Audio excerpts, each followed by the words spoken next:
Herbert Ojwang is a trending story in all social media, both in Facebook, Twitter, TVs, and TikTok, and even Instagram, I believe. Herbert was a teacher who the life was cut short in police custody. To date, the AG of police has not explained to us exactly what happened to Herbert. They first gave the report. Herbert alijigongesha ukuta and he died.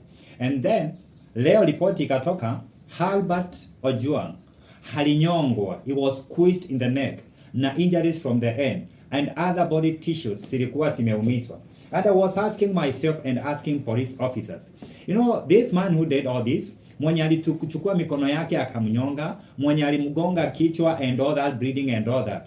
I can imagine this guy went home, watoto wake wakampokelea, happy dad, you are an hero, you've come home, without knowing their dad has cut short a promising life, who has left a kid of 1 year plus, just without a father, without a breadwinner in the family. Your children are happy, like the father can provide for them. And yet there is this one young child who has been left by Albert Ojwang, the widow who has been left by this young 31 years. And I was asking myself, and this message to policemen, when you go to police and to training, where do you take your humanity? Because I always believe humanity is the key to everything. I always believe if we decide to be human, no crime can be committed. Why should I, as a Kenyan, be fearful of a policeman more than a thug? Because personally in my life, I've met thugs 8 times. I know they've done everything, but they have spared my life. They have taken everything that I had, but they have spared my life. But how can you explain to me someone can die in a police custody? Just a common mwananchi.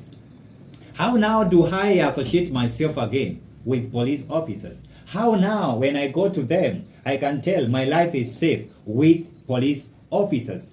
You know, sometimes we try to pray for Kenya and try to pray even for the people who are taking care of us. But this is what we call taking care of. The life of Ojwang is just a simple example of many other lives that have been cut short just because of small things. He wrote whatever he wrote in his sex account. But this was the only remedy that could be given to him. I don't know.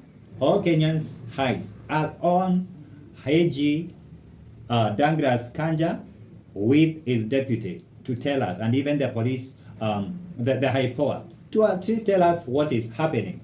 But for now, I, Solo Mobaite, with the entire Mobaite crew, we are saying, rest in peace, Ilo, Herbert Ojwang.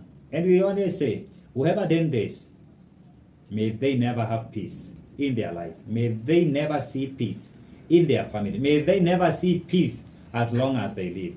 Because it is sand. And I say it is sand, sand, sand.